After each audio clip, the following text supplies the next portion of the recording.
It's a scorcher out here, sports fans. Here's the 1-2 pitch. He hits it high. It's deep. And it's barehanded by a fan in the bleachers. Is he wearing swim trunks? Looks like his whole family's wearing bathing suits or shorts from Old Navy.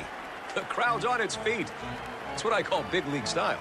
Run to Old Navy right now for buy one, get one 50% off all shorts and swimwear for the family. Hurry in for buy one, get one 50% off all shorts and swimwear at Old Navy. Valid 5/26 through 5/29. You are listening to the A.C.E. Alex Cardinal Entertainment Network with your host, the crazy Alex Cardinal from Springfield, Massachusetts. You can expect the unexpected on the A.C.E. Network. Now, on to today's show.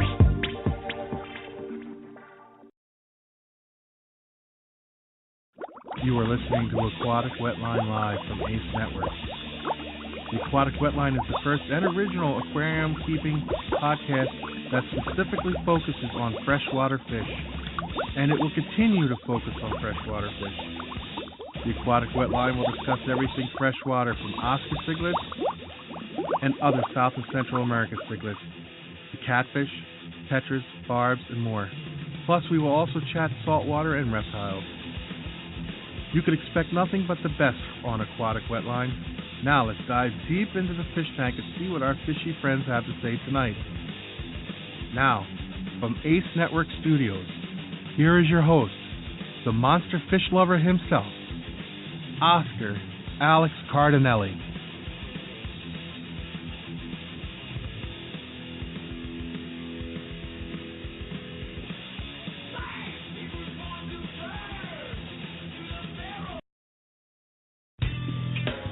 The Aquatic Wetline is brought to you by Hikari Sales USA, School of Fish, Inc., Fish Frenzy Tropical Fish, and Blue View Aquatics.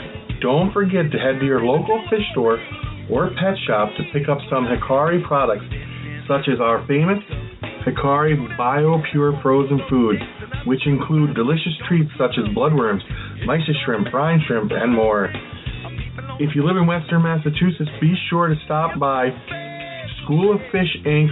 and Fish Frenzy Tropical Fish for the finest quality of freshwater and saltwater livestock, fish tanks, and more.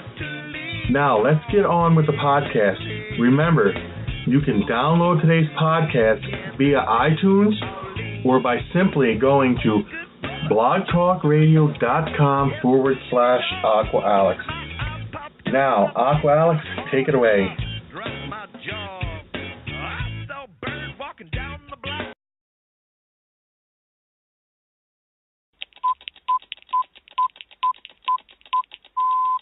10, 9, 8, 7, 6, 5, 4, 3, 2, 1, 0. Hello, fish keepers, and welcome to the Aquatic Wetline, here live on A.C.E. Network. I'm your host, Aqua Alex Cardinelli, and hope you guys are doing fantastic today. Thank you very much for tuning in to this episode of the Aquatic Wetline. I appreciate you taking the time to listen to my show today. I really appreciate it. Now, I have a phenomenal show coming your way today. Now, I'm going to be doing my third episode of Tropical Fish Tuesday, Freshwater Mania, and you guys are definitely going to enjoy it. This is one of my personal favorite series that I do on the Aquatic Wetline, and I think you guys are going to love it. All right? So I have a lot planned for today's show. Now, my show agenda today is I'm going to have a chat on some of my personal favorite tropical fish species. Some of the fish species I'm going to talk about tonight include the chocolate cichlid, the Salvini Cichlids. I'm also, for the first time in a long time, going to be talking about some smaller species of fish. I know that I support a lot of monster fish on the Aquatic Wetline before, but I actually do support some of the smaller fish as well. And today I'll be talking about Rummynose tetras, which I love, Otocinclus catfish, which are another one of my personal favorite fish. And I'll also be talking about the Royal Plecostomus, the Green Terror cichlid, and some other wonderful fish species tonight on the Aquatic Wetline. Now, also tonight, I will talk about the A.C.E, American Cichlid Association Convention, coming up in July of 2015, right here where I live in Springfield, Mass. I'll talk about the proper aquarium maintenance for your freshwater aquarium, and I'll also talk about aquarium decor and all that other great stuff. So I have a lot of stuff going on tonight. Now, I'm not sure if my co-host, Fishkeeper Jeff, is going to be here tonight or not, but I'm still going to have a great show. I know Jeff injured himself today, so I'm not sure if he's going to be able to be on the show tonight, but I, Aqua Alex Cardinelli, will bring to you an awesome show regardless.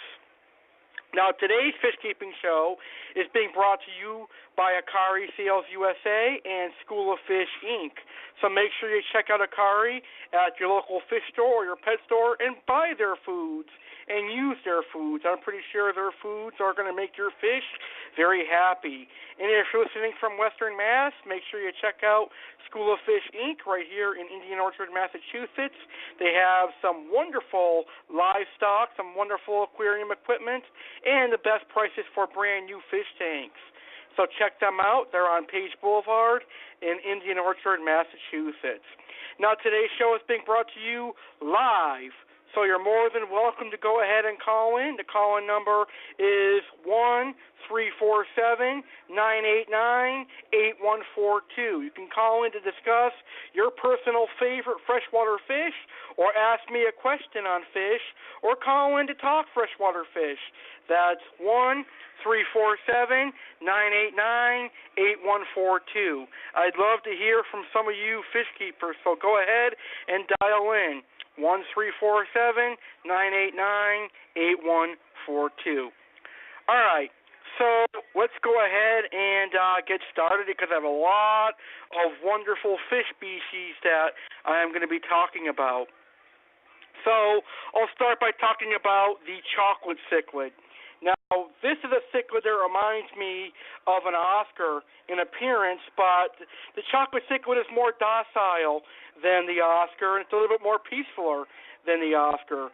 Now, the chocolate cichlid comes in two species.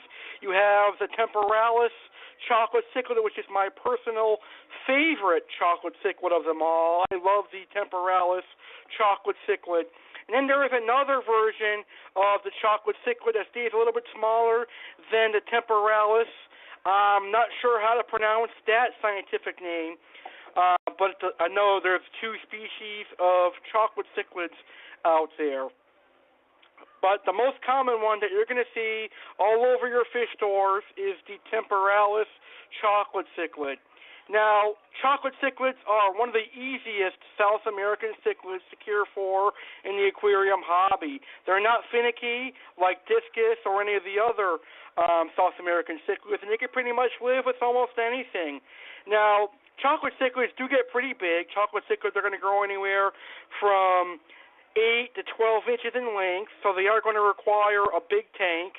I recommend for a chocolate cichlid anywhere from a 75-gallon aquarium up to a 300-gallon aquarium because chocolate cichlids do grow pretty large. As a matter of fact, chocolate cichlids can be kept in schools, and they are very beautiful looking, and they look very beautiful looking in schools. Now, for color, chocolate cichlids are going to have a nice dark brown color that sometimes will translate to a nice dark red color. So you have a nice amber brown to nice dark red color. And some chocolate cichlids are going to have a beautiful purple coloration as well. Now, your male chocolate cichlids are going to develop a nice cichlid hump as they mature. Now, I think the male chocolate cichlids are very beautiful. They're one of my personal favorite cichlids of all time. Every time I have a South American cichlid tank, I have to have a chocolate cichlid in them. Now, chocolate cichlids come from Peru, Venezuela, Colombia, and Brazil, and they are very, very nice looking. Everyone that has South American cichlids has had or has a chocolate cichlid in their aquarium. Now, tank mates for chocolate cichlids could include anything from angelfish to geophagus to severums to walrus to oscars to festivums to silver dollars to plecos to catfish, etc. But keep in mind that chocolate cichlids will grow to a larger size, so they will eat smaller fish like your Rummynose tetras and your Otocinclus and your neon tetras. So I personally would recommend keeping chocolate cichlids with larger fish, medium to larger fish that are too big to be eaten. Like any fish that gets pretty big, chocolate cichlids have big eyes, so they're going to see anything small and think of it as food. So basically, I tell people that don't like Oscars because of their size and their aggression that chocolate cichlids could be for them, because chocolate cichlids could be a suitable replacement for Oscars. But in my 120-gallon aquarium right now, I have a beautiful chocolate cichlid in with my Oscars, and he's doing fantastic with them. He is so peaceful and mellow, he doesn't even bother any of my Oscars or any of my fish in my aquarium. I personally love the chocolate cichlid. Now, chocolate cichlids are not rare at all. You're going to find a lot of chocolate cichlids all over your fish stores. They should be available year-round because a lot of them are bred now. Back in the old days, a lot of them were wild-caught, but 90% of them now are being tank-raised and being captive-bred, which is a good thing because that means the prices have come down a lot for the chocolate cichlid. Now, for a juvenile chocolate cichlid, which you're going to find anywhere 2 inches to 4 inches, your price is probably going to be around $10 to $15 for a juvenile chocolate. Now, for a semi-adult chocolate, anywhere from 5 to 7 inches, you're going to pay anywhere from $20 to $30 for that size chocolate cichlid. And for an adult chocolate cichlid, an extra large chocolate, let's say 8 to 12 inches, expect to pay anywhere from $30 to $50. This, of course, depends on your local fish store and your area, because for some reason, some areas will have access to chocolate cichlids year-round, and some areas won't. So it all depends on your local fish store's availability to their wholesalers on what your price for chocolate cichlids will be. Now, do I think beginners could keep a chocolate cichlid? Hell yes, I do. Chocolate cichlids are very easy to care for, and I think a beginner could house and care for a chocolate cichlid. However, a beginner must realize that a chocolate cichlid is going to get very large. So the beginner must realize that they're going to need a pretty large tank. You can start growing out your chocolate cichlid in a 55-gallon aquarium, but then you're going to need to work up to a 75-gallon aquarium, or even better, a 120-gallon aquarium. So beginners, if you want a chocolate cichlid, please keep this in mind, that chocolates are going to get very large very quickly. So you're going to need at least a 75-gallon tank for life. Now, for me, when I see a chocolate cichlid, I say, that's a very nice fish. But unfortunately, a lot of chocolate cichlids out there will develop hole in the head. And hole in the head, as we discussed on our Hole in the Head show way back when in our Oscar Cichlid Keepers Hour, is caused by poor diet and poor water quality. So to prevent this, I recommend people feeding high-quality foods to their chocolate cichlids. I recommend feeding a good quality pellet food like A.C.E offers. New Life Spectrum has some wonderful pellets out there for you to try. And Omega-1 has some awesome pellets as well. So feed some good quality pellet foods to your chocolate cichlid. You can also offer earthworms. Earthworms offer a lot of great protein to your fish. You can also offer live bloodworms and live blackworms. And I recommend offering frozen bloodworms, frozen brine shrimp, and all the frozen foods as a treat because they offer a lot of minerals and vitamins, but not too much protein. So make sure you offer the frozen foods as a treat, earthworms, pellets, and good quality protein foods as a part of their staple.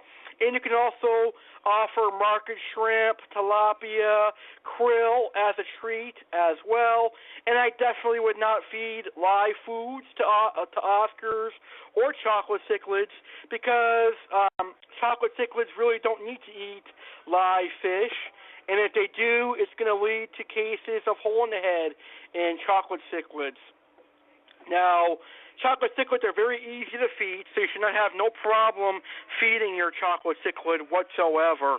Now, for the water quality of chocolate cichlids, they come from the Amazon, so they're going to require a neutral pH, and I personally recommend a pH of anywhere from 6.8 to 7.4, and ammonia at 0. And make sure that your water parameters are where they need to be for your chocolate cichlid. Make sure you do a lot of water changes with your chocolate cichlid. If the water levels get out of whack, or if the ammonia gets high, or if the pH gets too high, then your chocolate cichlid is going to stress out and be a very dark color, very dark and stressed. If your chocolate cichlid does not have that deep brown or that nice amber brown, amber red color, then they are stressed out. If they're pitch black, they are stressed out. They're almost like discus in that way. If the water parameters aren't to their liking, they're going to be dark black and really stressed out, and they can develop hole in the head that way. They're also very sensitive to metal in the water. So make sure you keep any metal materials, or make sure there's no metal in your water, because the chocolate cichlid will develop hole in the head that way as well. But overall, if you provide a good quality diet and you do your plenty of water changes and you keep an eye on your water quality, you should have no problems keeping chocolate cichlids in your home aquarium. Now, I have raised several chocolate cichlids in the past, and I've always said that they are a very beautiful cichlid, and I always like chocolate cichlids, and I think they're an awesome cichlid. They look beautiful under a nice light in your aquarium. My chocolate looks fantastic under a nice lighted aquarium, so I like to recommend having a nice light in their aquarium, and the males will develop a nice hump, as I mentioned already. Okay? So for more information on the chocolate cichlids, I have done a show on chocolate cichlids here on the Aquatic Wetline. And to hear that show about chocolate cichlids, please go to blogtalkradio.com/Alex Card Network to hear me talk about chocolate cichlids. I have all the wonderful information you need to hear on chocolate cichlids at blogtalkradio.com/Alex Card Network. All right, so moving along, I want to talk about my next cichlid that I'm going to talk about tonight, and that is the Salvini cichlid. This is my Central American cichlid of choice that I'm going to be talking about this week. Now, Salvinis are very nice little dwarf cichlid, in my personal opinion, because Salvinis don't get monstrous like other Central American cichlids like the Amphilophus or the Umbies or the other Central American cichlids. Salvinis stay small. Your male Salvinis will get pretty big. Your male Salvinis will reach anywhere from 6 to 8 inches in length, but generally will not get past that. So male Salvinis will reach anywhere from 6 to 8 inches, while female Salvinis are going to get anywhere from 4 to 5. So your size range for Salvinis is 4 to 8 inches in total length. But with Salvinis lack in length, they make up for in coloration and aggression. That's right. Salvini cichlids are very, very aggressive. They are very aggressive for a small cichlid. Now, I have seen Salvini cichlids kill tiger barbs. I have seen Salvini cichlids kill small Oscars, small Severums, and smaller South American cichlids on YouTube. I like the Salvini cichlids when I am keeping a Central American cichlid tank or an aggressive cichlid tank. I think Salvini cichlids are an awesome cichlid if you're into aggressive fish. However, if you are not into aggressive fish, and the Salvini cichlid is definitely not for you, because the Salvini could potentially kill your fish. And if you love fish, you definitely don't want that happening to you. Now, Salvinis have bright coloration. The males are going to have less coloration than the females, and that's expected with a lot of cichlids out there. A lot of the cichlid males are going to have less color than the females. And in this case of Salvinis, the female Salvini has tremendous color. The female Salvini has a nice orange belly with some dark yellow coloration, and the female Salvini looks fantastic. I love the female Salvini. Now, in my particular experiences, a female Salvini is less aggressive than a male Salvini.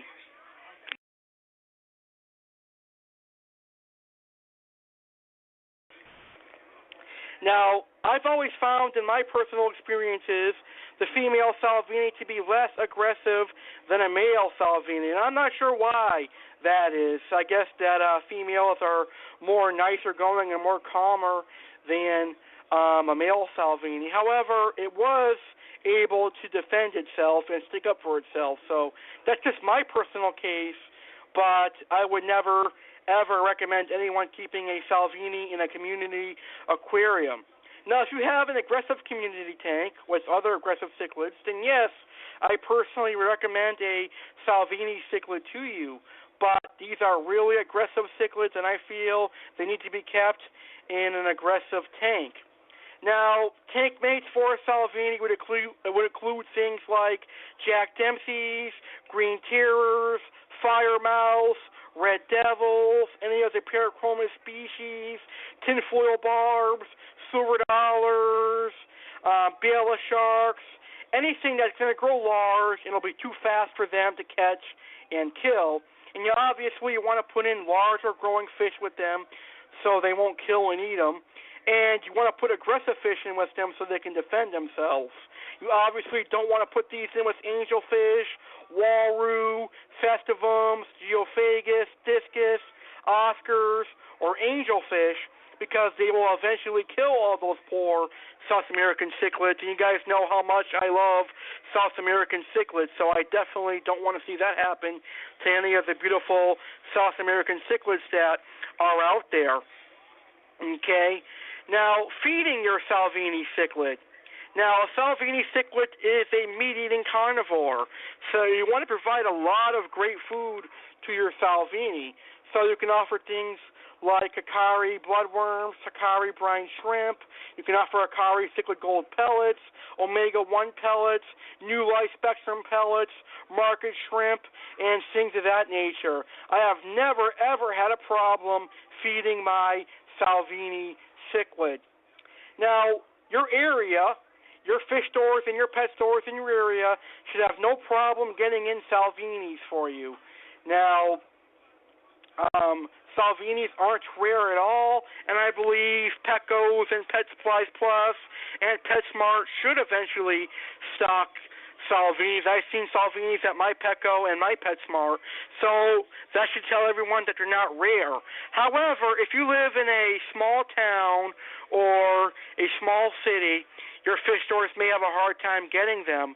But I think that all the fish stores in your area should be stocking Salvinis because they're not rare at all. Now, a price range for Salvinis is going to be relatively cheap. A Salvini will range anywhere. For a juvenile, let's say 1 to 2 inches, I've seen them in my area go for $3 to $5. And 3 to 4 inches, usually it's the max cutoff size. That's the largest I've ever seen for a Salvini in my area, go anywhere from $10 to $15. So relatively, Salvinis are very cheap. Like I said, anywhere from $3 to $15 for a Salvini cichlid. Now, do I like the Salvini? Yes, I do. They are a very cool cichlid. I like them. They're one of my personal favorite Central American cichlids, and I think they're actually quite adorable, even though they are very aggressive. I like them a hell of a lot better than I like the convict cichlids. Hell, I don't even like convict cichlids. I love the Salvini cichlid. It's a very, very beautiful fish. A lot of yellow coloration with a lot of black botches and dark orange coloration, and they're very beautiful fish. So if you're interested in keeping aggressive fish and you want a Salvini, I'd like to personally recommend to you guys to get a female female Salvini. A female Salvini is the best Salvini to get in my personal experience because they offer the best coloration. All right? The male Salvinis are going to have some coloration, but the females are going to offer some more coloration for you. So I like to recommend getting a female Salvini. Okay? All right, so those are the first two fish that I'm going to talk about. So if you have any questions on chocolate cichlids or Salvinis, please go ahead and call in live at 1-347-989-8142. That's 1-347-989-8142. And if you have any live questions on chocolate cichlids or Salvinis, go ahead and call in. Now, if you're listening to the archive version of today's episode and you have a question on chocolate cichlids or Salvinis, please go ahead and email me at alexcardinelli93@gmail.com. That's alexcardinelli93@gmail.com, or you can tweet me on Twitter at alexcardinelli1. Okay? All right. So right now, I'm going to move into my first topic for the evening, since we talked about my first two fish. Now I want to get to my first topic of the evening, and that is aquarium decorations. Now, I see a lot of people going out and throwing in things that they get from Walmart or Kmart or Target into their aquarium. You don't want to do that because you don't know what chemicals are lying into that stuff that you buy from Walmart, Target, or Kmart. You could be having chemicals that can cause allergic reactions to your fish or, unfortunately, kill your fish. I like to tell people, if you need decorations in your aquarium, make sure you buy the decorations from places like Pleco, PetSmart, Pet Supplies Plus, and your local fish store. That way you know that there's not going to be harmful chemicals in your products. So if you have to have aquarium decor in your aquarium, do not buy them from Walmart or anything like that. You could buy the aquarium decor from the Walmart pet department, because I know that the Walmart pet department has fish tank decorations, but I'm talking about things like large stones and general merchandise stuff that you guys see. Like you might see a nice, cool fish cartoon type fish, or you might see something that interests you, like a snowball or something like that. You don't want to put those kind of things into your aquarium, like I said, because they can cause chemical reactions that could eventually kill your fish, which would be very unfortunate for you, because we all love our fish. So stick with the pet department's natural fish decorations. So like your PetSmart, your Pleco, your Pet Supplies Plus, the Walmart Fish Department, and your fish store decorations are what you want for aquarium decorations.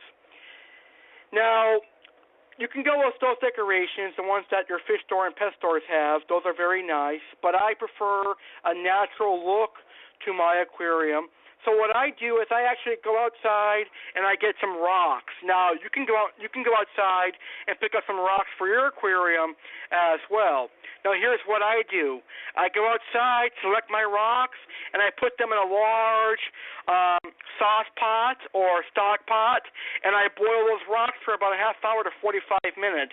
Now boiling the rocks is going to remove any thing that might cause illness in your tank, or basically remove any bacteria or any pathogens or parasites that are living on your rocks. So it is always recommended to boil the rocks for 30 minutes to 45 minutes to remove all that dirty stuff that is living on those rocks. And then you want to let the rocks cool off before you add them to your aquarium, because obviously if you add a hot rock to aquarium, it could possibly kill or injure your tropical fish. And voila, you've basically got free natural decor that you got from your backyard that you can use for your aquarium. Now, some people don't like using rocks in their aquarium because they're kind of ugly, but to me, they make my fish feel secure, and my fish like to hide in them, so they work perfectly for me, in my opinion. I've never, ever had a problem using rocks from outside or rocks from a pond in my aquarium. If you live near a pond like I do, you can go out and start picking up rocks and start boiling them and adding them to your aquarium. Hey, you're using the natural resources to your advantage. Free natural resources, in my personal opinion. Okay, we have a caller here on the Aquatic Wetline. That is wonderful. You are now live on the line with Alex Cardinelli.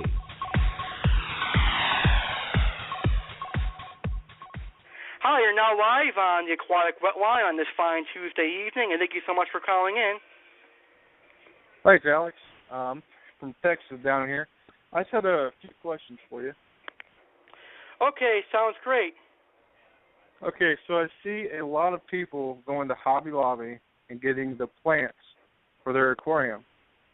Now, I don't know if that's probably safe or not, but I mean, I see a lot of people doing them. What do you think about that?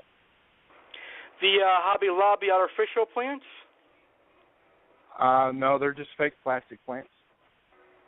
Oh, I don't know if I would actually add that to my aquarium, because I think some of those plants are actually painted in color, and that paint could actually come off into the aquarium water and cause some harm to your fish. So I don't know why people actually go to Hobby Lobby and buy some of their plastic plants that are there. I definitely would not recommend it, because it could cause harm to your fish. And I actually like the plastic plants that a lot of the pet stores sell. So if any of our listeners out there love having plastic plants in your aquarium, I definitely recommend going to your pet store or your local fish store and getting them there. I know that some of the pet stores out there, like PetSmart and Pleco, will actually have sales on plastic plants and stuff for your aquarium. But no, I definitely do not think it's okay to go to Hobby Lobby or Walmart or any of those stores and buy plastic plants, because it can cause harm for your aquarium.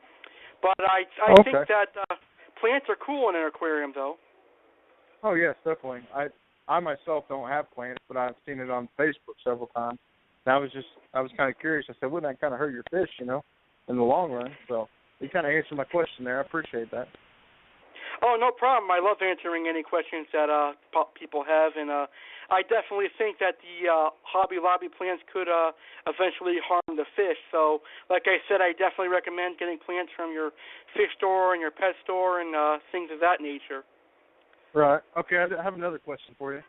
Okay. You're getting into rocks. Okay. Now, yes. How would you know? Just say if you were out walking around, you found some rocks that you'd like to put in your tank. What exactly would you do to test it to make sure it's aquarium safe? Well, first you want to make sure that it doesn't have any chemicals in it. So what I do is I look for rocks that are smooth and there's no bumps, or there's no little particles on them. If you see a white rock with particles or anything, that's a rock you don't want in your aquarium. Right.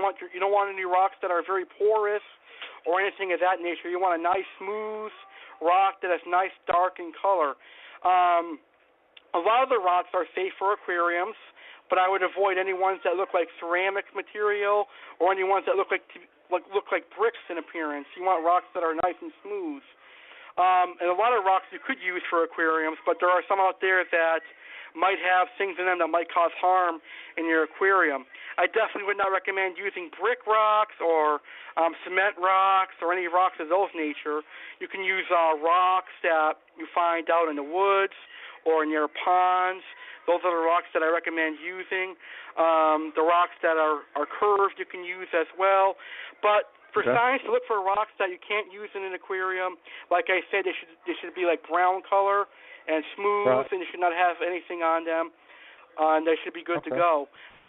But if you do find a rock and you think you want to use it in your aquarium, I recommend boiling it for 30 to 45 minutes. Okay, on the stove will be just fine. It won't bust open or anything?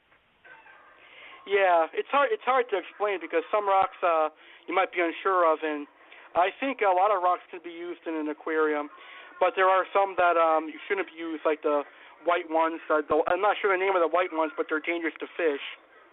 Okay. What about I see a lot of people using, say, pottery, small plant pots kind of thing, and cutting a hole in them and stuff like that. How are those safe compared to a rock? Those are fine for fish. The pottery plant pots are very awesome for fish. A lot of people like to use those to breed fish in, like discus, angelfish, and festivums, and some other cichlids like to breed in those. And those are actually good for plecos and loaches and other fish to hide in. So those are safe for the aquarium hobby. Okay. Also, say I've got plenty of rocks and I know what I want to do with my aquarium, and I want to put the rocks in my aquarium. How many rocks and or how much weight of rocks should I be able to put in my tank without it busting out the bottom of it? That's a very tough question. Oh, go ahead. I mean, just say if I had a 55-gallon aquarium and I had 30 rocks, they're probably about the size of your hand. What exactly, like, if I was to do that, how would I calculate on putting them in there and not hurting my tank? That's a very tough question. So first, I recommend that you would have some sort of substrate at the bottom to protect the rocks from falling and cracking the aquarium. So you can use like a fine gravel or a fine sand for that. It'll let a little bit of leeway for you, but not much. But it'll prevent your tank from cracking. And I certainly would not recommend piling up the rocks because that adds a lot of weight to your aquarium. If you want to pile them up, I recommend maybe 2 or 3, but I wouldn't pile them up to the top. You can actually ruin your seals that way too. But I recommend like adding them all over the tank. That way the balance is balanced out so that there's less worry of the tank cracking. But I've never seen a tank crack from rocks. Older tanks I'd be worried about. Because that's a lot of weight. Yeah, that's true. Older tanks I'd be worried about with rocks. So if you have an older tank, I wouldn't put that many rocks in, maybe 1 or 2 at most. But if it's a newer tank, you could probably get away with having a couple of rocks. But like I said, do not pile them up on top of each other and space them out. Right. I've noticed that, like, I have a 55-gallon that's probably from the 80s, and then I've also got a 55-gallon from the dollar per gallon sale at Petco. And the glass thickness is just amazingly different. You pick up the 55-gallon that was made in the 80s to now is way heavier, and I don't know if it'd be more durable or if it'd be easier to crack compared to the new thinner quality 55-gallon. Yeah, I noticed that with the older tanks. They seem to have heavier glass and thicker glass than the newer tanks. I think the older tanks are made a lot better than the newer tanks, and I'm not sure about that. Okay. Well, I just figured I'd call and ask you a few questions, see what you kind of knew about that. So I appreciate that. You're welcome, and I appreciate you calling in. Thank you for taking the time to call, and I appreciate your call. Thank you. Bye-bye. You're welcome. Awesome caller. That was awesome. That was my first caller in my Freshwater Mania.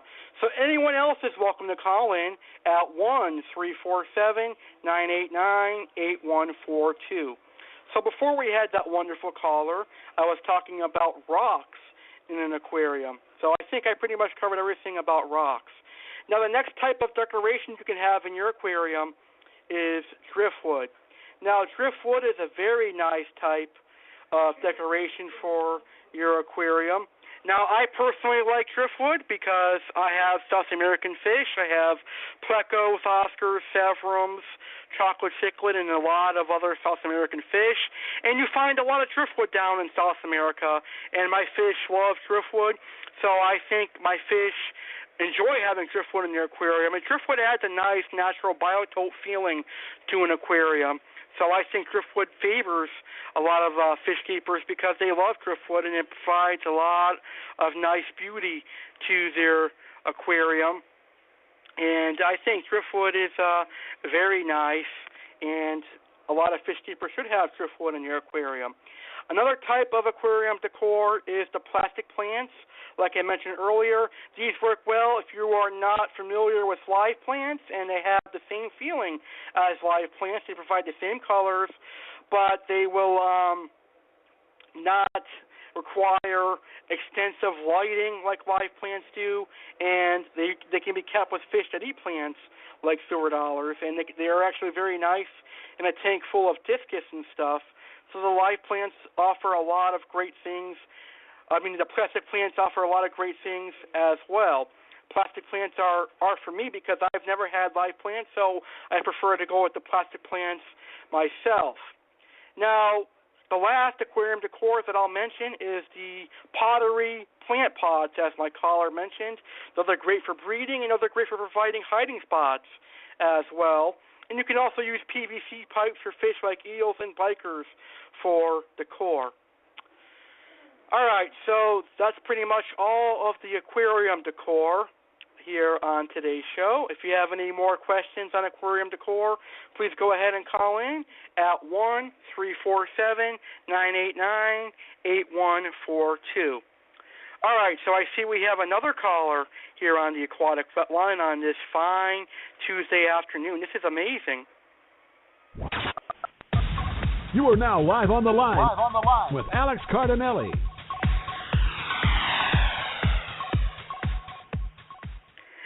Hi, you're now live on the Aquatic Wetline, and thank you very much for calling in. Hey, Alex, I'm back again. Sorry, I had another question for you. That's fine. It's totally fine. I appreciate you calling in. Okay, driftwood. All right, so I bought 2 pieces. Whenever I went down to Dallas to a couple stores, I found 2 pieces that were I think one was like $7 a piece, and the other one was like $15. And I have yet to be able to get them to sink to the bottom. I've boiled them, and I've tied rocks to them, and they've been down there for a while, but they still won't stay at the bottom. What do you think I could do for that? This is what I did when I had driftwood. I actually took a nice 5-gallon bucket like the ones that Home Depots and Lowe's has, and what I had to do is I had to fill the bucket with water every day and place the driftwood in there. And I had to leave the driftwood in there for a couple of weeks for it to become water submerged. So it does take a little while for your driftwood to submerge. You can submerge it all you want, but it'll take a while for it to finally stay put. So what I do is I take that 5-gallon bucket and I change the water every day. And what that's going to do is that's also going to clean off your driftwood as well. It's also going to get it used to the water, and you can actually put it in there for a week or two. And then you should put some rocks on top of it in the aquarium. It should stay. But some people like to add aquarium silicone to their driftwood and put it in the bottom of their aquarium like that, but I don't like that because what if you wanted to move your driftwood, then you have to remove that silicone. It could cause damage to the bottom of your aquarium. So I like to recommend using the bucket method that I do. Okay. Well, right now I've just kind of drilled some holes in it with a drill and tied a rock around the back of it. And so it's been sitting in my tank for a month or 2 now, so I mean it still hasn't dropped yet, so I'm just kind of waiting. I didn't realize that. I just kind of wait for it and it'll work out. Yeah, sometimes it takes a while for driftwood to sink. What you could actually do is place a rock on the top and on the bottom, and the top, and you can actually place a rock on the 2 sides of the driftwood. It should be able to hold it down for now until it actually is able to stay put. Okay, awesome.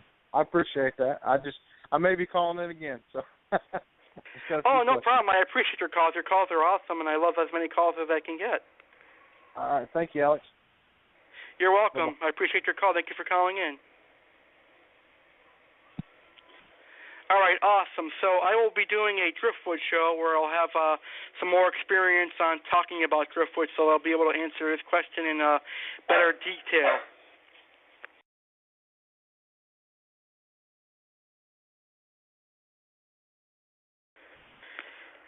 All right, so moving gears now, we're going to go ahead and talk about another topic here on the Aquatic Wetline.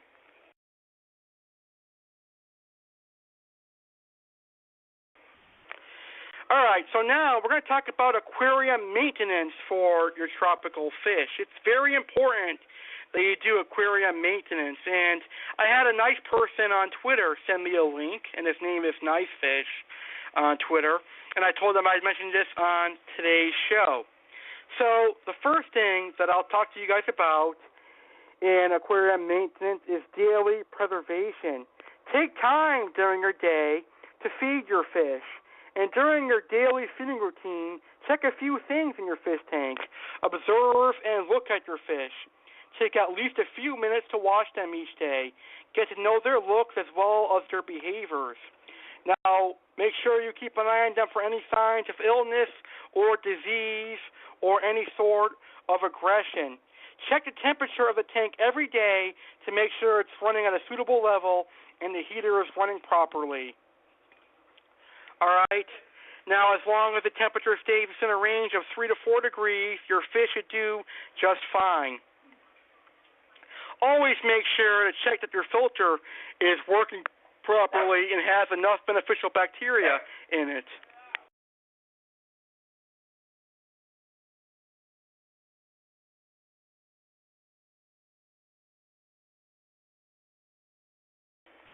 So always check to make sure that your filter is free and is able to function properly. Don't allow any bacteria to build up in your filter. Otherwise, it will clog up and not run properly. So always check your filter. Now, a filter that is partially clogged or has stopped running altogether could put the health of your fish at risk. Now, make sure you do plenty of water changes in your aquarium. And when you do a water change, make sure that the same water you're putting in or the new water you're putting in is the same temperature of the water that you are replacing. Now, you can clean algae off the glass once a week to make sure your tank looks nice and presentable. Now, you can also add things like otocinclus catfish if you have the community aquarium, or plecostomus if you have a cichlid aquarium or a larger aquarium. But you still need to clean the aquarium manually because, like I said numerous times here on the Aquatic Wetline before, plecos will stop eating algae once they reach the 5-inch range. So always keep that in mind. Now, the next thing to know about proper aquarium maintenance is you need to clean your filter once a month. I recommend replacing any filter pads once a month to make sure that you get proper beneficial bacteria built up, because the more you leave your dirty filter pads in your aquarium, they're not going to clean your tank properly. So I recommend changing your filter pads at least once a month to make sure you get all those dusty particles out of your aquarium. Now, when you do water changes, you want to vacuum the gravel or sand or bare bottom with a siphon to get all the waste out of there. Now, proper aquarium maintenance is very easy. You really don't need to talk about it too much on the Aquatic Wetline because it really isn't that difficult. All you've got to do is do your proper water changes, feed your fish once or twice a day, keep an eye on your water parameters, and make sure your filter's running properly, and always clean your filter, and your fish should be happy. Now, if you notice that your pH is increasing or decreasing, you need to fix that. Now, to increase pH, if your pH has gone to a point where you don't want it to be, I recommend using baking soda. Baking soda will stabilize your pH. Now, if your pH has increased to a point where it's too high for your tropical fish, you can go to your fish store and buy something that's going to remove the high pH and lower it down to where you want to be. There are pH buffers for sale at your local fish store. And also, driftwood will also reduce your pH. It'll bring your pH down. And some rocks, like limestone and some other rocks like that, will higher pH for African cichlid tanks as well. Like coral rocks and other rocks out there will higher pH for African cichlid tanks as well. Let's just say Ambiuna rocks will higher pH for African cichlid tanks, but like I said, I've never ever kept African cichlids, so I wouldn't know too much about them. So maybe one day I'll have African cichlids. And basically, that's pretty much it for aquarium maintenance. Now, if your ammonia is high and your nitrates are high, then all you have to do is do a large water change, and that'll remove any ammonia and nitrates that you might have in your aquarium. Okay, folks? So always keep that in mind. All right, we have another caller again. Hi, you're now live on the Aquatic Wetline, and thank you very much for calling in. Hey, Alex, I'm back again. Awesome. Hey, I was kind of wanting to add in on, like you were talking about, like thickness in your tank. Like aquarium maintenance, kind of stuff you need to look for, and things that you can probably heal the situation with. If you don't mind me adding that in. Sure. Go ahead. Okay, so I myself keep African cichlids, and I know you haven't yet, and that'd be kind of cool. whenever you do it eventually. But my thing is like sunken in stomach. I know you kind of see that a lot in African cichlids.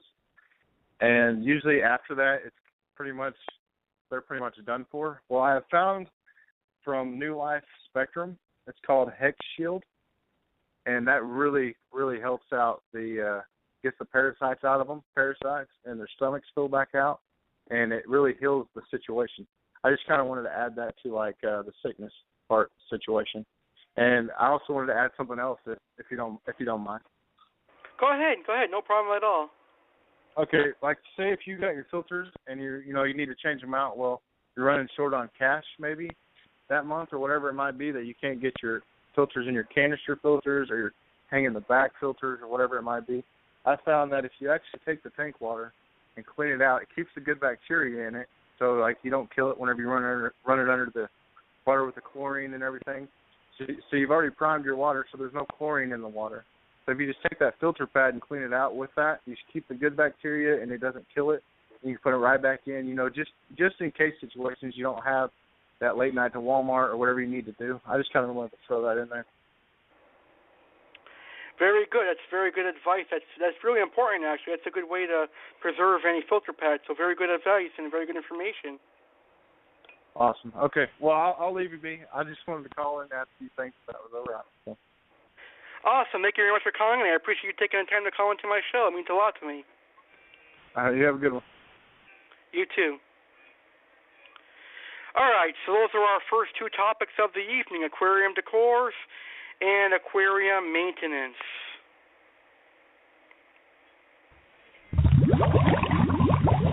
You are listening live to the Aquatic Wetline radio show, hosted by a fish keeper for fish keepers. What's swimming in the tank today? What tropical fish are we talking about today? Let's dive into the fish tank and find out. Feel free to call in at 347-989-8142 with any questions or comments about tropical fish or the topic for today. We'll see you right now here on the Aquatic Wetline. Enjoy the show.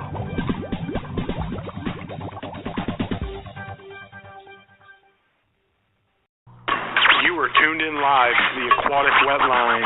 Don't be a scared little guppy and call in at 1-347-989-8142 for all your fish keeping needs.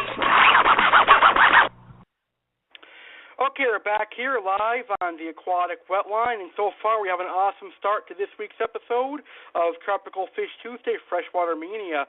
So far I've talked about chocolate cichlids, Salvini cichlids, freshwater aquarium decor, freshwater aquarium maintenance, and we had a couple of wonderful callers on today's show. So now I'm going to get back into talking about some of my personal favorite tropical fish. So the next fish I'm going to talk about is a nice South American larger chericin that hails from the Amazon, and this is the banded Leoporinus. Now, I know way back when the Aquatic Wetline was under the free account, I did a show on the Leoporinus with my co-host, James Jones, but it's been a very long time since I talked about the Leoporinus. I think my last show on the Leoporinus was in 2014, like February or March of 2014, so now I have some awesome information to share about the black-banded Leoporinus. Now, the Leoporinus is a very cool-looking chericin. As a matter of fact, the Leoporinus is a chericin that does not need to be kept in schools. You can have these singly, but they do like to school, but they'll do fine singly, in my personal opinion. However, if you do keep them singly, please keep in mind that they're going to be very fin-nippy. Now, the Leoporinus have a tendency to be very aggressive, and they like to nip at fins. So always keep that in mind when trying to keep these fish. Now, Leoporinus are very nice. They get pretty large. Leoporinus are going anywhere from 8 to 14 inches in length, so they will require a pretty large tank. You're going to need a tank size anywhere from 75 gallons to 150 gallons. That should be pretty sufficient for Leoporinus. Now, they do like to be kept in schools. You can have two to five of these guys, or they can be kept singly. They're that aggressive that you can have either one or five of them. Now, they can be kept with cichlids because of their aggressive nature. Like I said, they are very aggressive, and they will defend themselves, and they will be kind of fin-nippy. So always keep that in mind. You definitely do not want to toss Leoporinus in with angelfish or discus or anything with long fins, because then the Leoporinus is going to have a all-day free-for-all buffet on the poor fish's fins. So keep that in mind. Possible tank mates for Leoporinus would include Oscars, Jack Dempseys, Severums, aggressive cichlids like red devils, pacus, etc. So always keep that in mind, that Leoporinus will be fin-nippy. Now, their diet, they are carnivores. They're going to eat both meat and vegetables. Well, excuse me, carnivores is just meat only, but they are omnivores. So Leoporinus will eat both meat and vegetables. So you want to provide good quality pellets for Leoporinus, good quality fish flakes, market shrimp, lettuce, cucumbers, whatever. My Leoporinus that I had were not picky at all. They pretty much ate anything I offered to my Leoporinus that I ever fed them. And I think the Leoporinus are actually a very beautiful fish. I think they're very awesome, and I like the Leoporinus cherison. Now, would I recommend to a beginner go out and get a Leoporinus? I don't think so. Why? Because they're very aggressive, and they could actually cause a lot of harm to fish. They will kill little fish and eat little fish. So I don't think that Leoporinus are for beginners, because they will kill and eat little fish and need to be kept with aggressive fish. However, if a beginner did want to get a Leoporinus, I would personally recommend that a beginner does his research and learns about them. Now, Leoporinus are probably one of the only South American fish besides plecos that I recommend be kept with African cichlids because of their aggression. However, Leoporinus come from South America, and they require different water parameters, but they could probably adapt to living in African cichlid waters. So, is there anything else I should mention about Leoporinus? No. I've kept several of these before. I like them, but they're just too fin-nippy for me. But they're still one of my personal favorite fish. All right? Leoporinus are one of my personal favorite fish of all time. Maybe I'll keep them again if I ever keep anything aggressive. But like I said, they are very aggressive and too fin-nippy for me personally.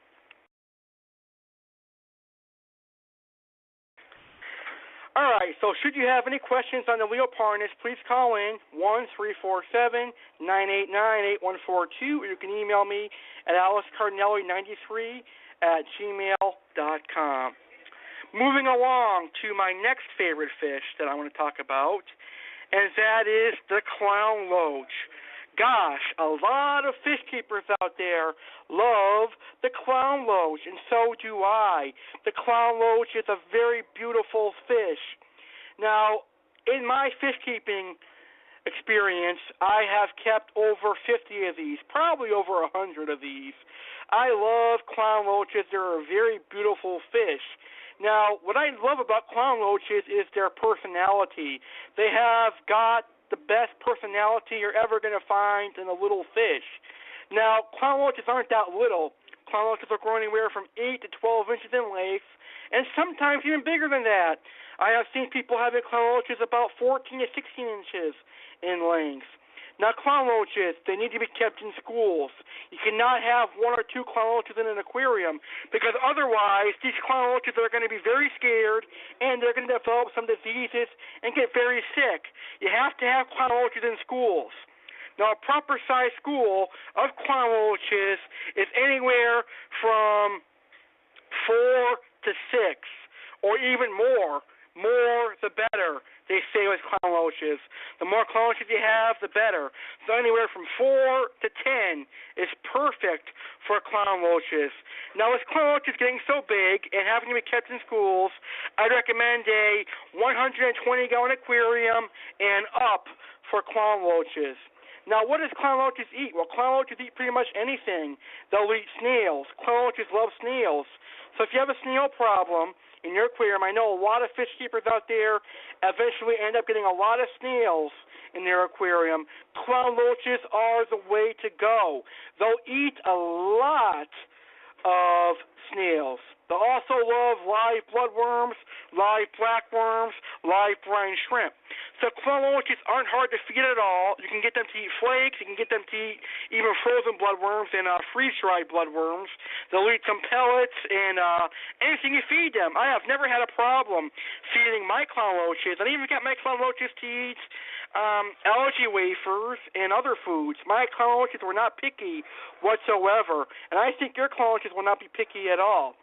So I like to recommend you guys go out there and get clown loaches. They're not hard to keep at all. They're very easy to care for, and I think you're going to like the clown loach. They're a very beautiful fish, and I definitely like the clown loach. Now, before my 150th episode, I did a show on clown loaches and red-tailed boreas that featured a lot of great information on clown loaches. So I like to recommend going and checking out that wonderful episode right here, blogtalkradio.com/Alex Card Network, and you have some wonderful information on clown loaches.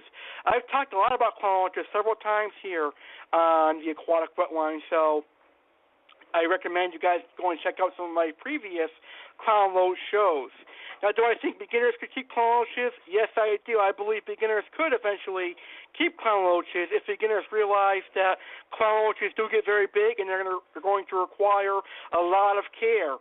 All right, they need to have clean water and need to be kept in schools.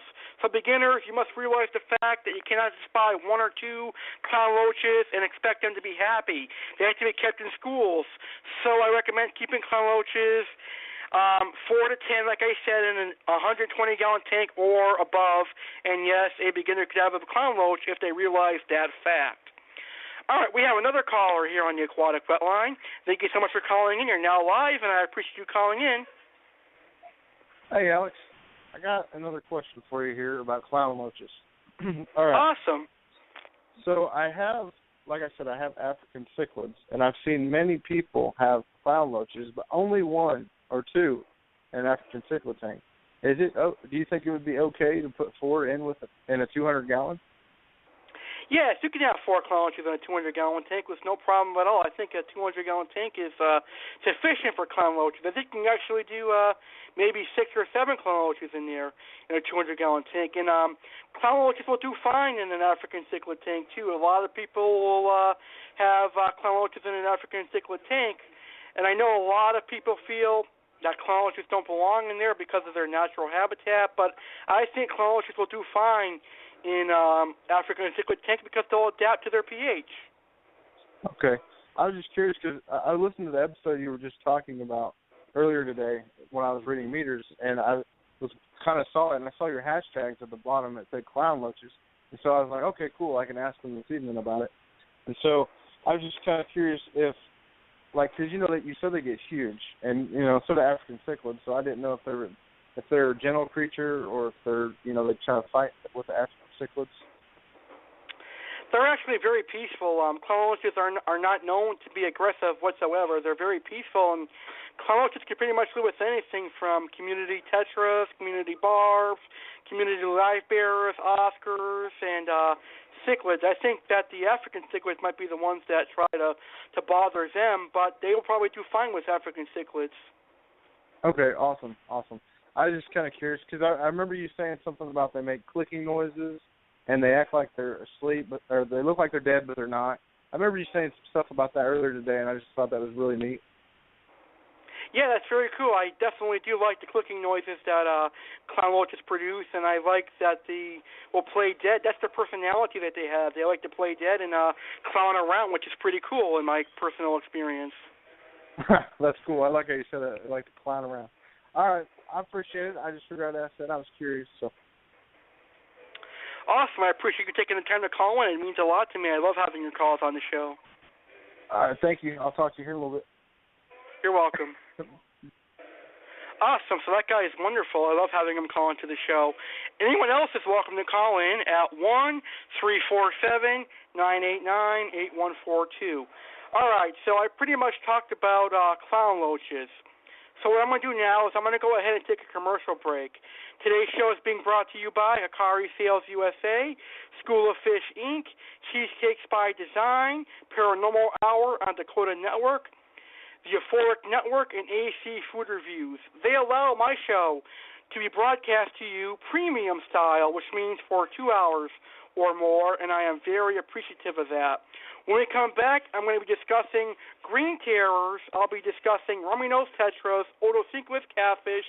I'll be talking about the American Cichlid Association Convention coming up in Springfield, Mass., and much more. Stick around. We've got plenty more.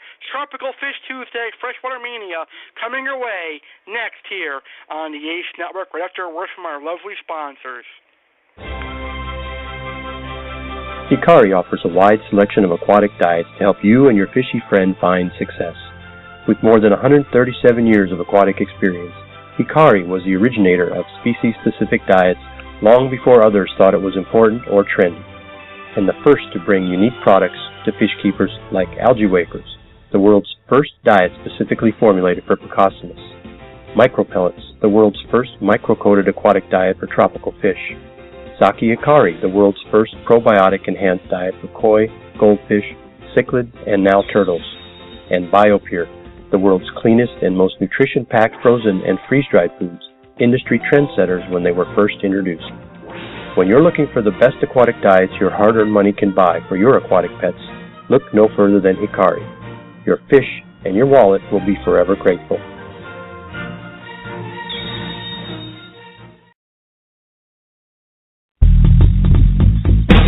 School of Fish Inc. offers everything an aquarium hobbyist in western Massachusetts needs.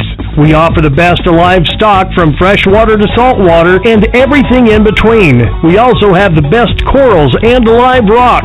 School of Fish Inc. carries the best brands of fish food, medications, and equipment such as Hikari, Tetra, Marineland, API, and much more. Stop by and check us out today. School of Fish Inc. located at 1865 Page Boulevard, Springfield, Massachusetts, and we can be reached at 413-543-1994. We're open Mondays, Wednesdays, Thursdays, Fridays, Saturdays, and Sundays, closed Tuesdays. Check out School of Fish Inc. That's School of Fish INC on Facebook for exclusive deals, specials, and see what's new.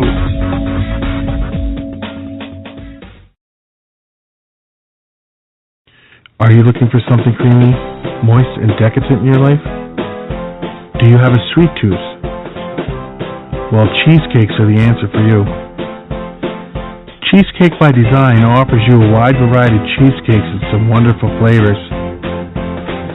At Cheesecake by Design, you will find a flavor just for you, whatever it be. A red velvet cheesecake, a strawberry cheesecake, or a cookies and cream cheesecake. We have tons of flavors to fit your needs.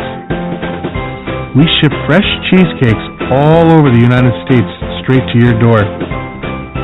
So next time you're hosting a party, a family get-together, or a cookout, and you need dessert, order a delicious, moist, creamy cheesecake from Cheesecake by Design. Our cheesecakes are always homemade and made with the freshest possible ingredients. Check out our website and call 336-525-5120 with any questions or to place an order.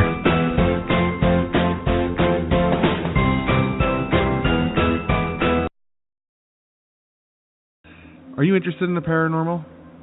Do you find it interesting when people tell ghost stories or tell you stories about things that have happened to them that they cannot explain? Then, if you are, join me, Andrew J., on the Dakota Network as I interview paranormal investigators, cryptozoologists, and everything paranormal. You won't be disappointed. So please feel free to come over to the Dakota Network. That's Dakota Network on Blog Talk Radio, and listen to me live as I interview these interesting people. I will have paranormal investigators on there that are going to share EVPs. They're going to talk about some of their more interesting stories they have. So please, come over and check me out. You won't be disappointed. And thank you for your time.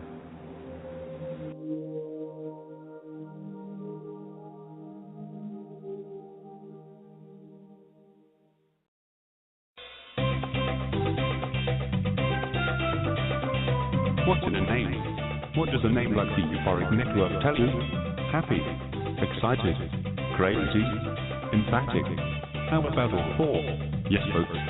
Euphoric Network is happy, excited, and crazily emphatic about bringing you high-quality shows. Deeper information on aquarium fish, plants, and decor. Deeper knowledge on news around the world. Choose the Fact Talk shows with Cool Cat, unlike anything you have heard before. Inspiring topics on all shows of the North. Great spiritual messages on Jesus is the Word Christian show. New style, new flair, new format, new guests. You won't believe your ears. From Earth to Heaven all on one network, the Euphoric Network. So, surf on over to the Euphoric Network right after this great show here presented by the A.C.E Network. I'll keep the light on for you. Do you like fast food?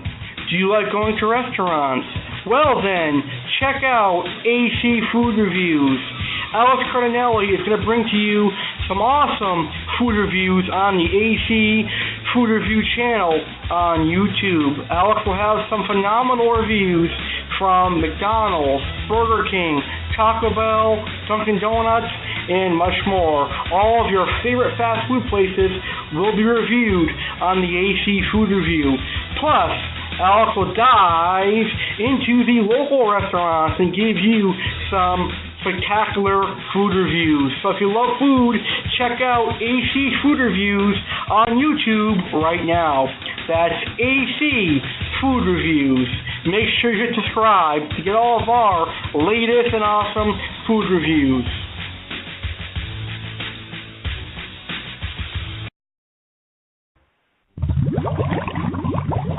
You are listening live to the Aquatic Wetline Radio Show, hosted by a fish keeper for fish keepers. What's swimming in the tank today? What tropical fish are we talking about today? Let's dive into the fish tank and find out. Feel free to call in at 347-989-8142 with any questions or comments about tropical fish or the topic for today. We'll see you right now here on the Aquatic Wetline. Enjoy the show.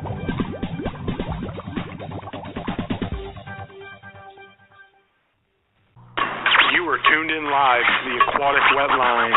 Don't be a scared little guppy and call in at 1-347-989-8142 for all your fish keeping needs. Okay, we're back here live on the Aquatic Wetline, and we're going to do the rest of the show commercial free. We're having a great show so far. I've been talking about my favorite fish, and I've been talking about some of my favorite aquarium topics. So now we're going to continue talking about some of my favorite fish, and I've got a couple more awesome topics coming your way.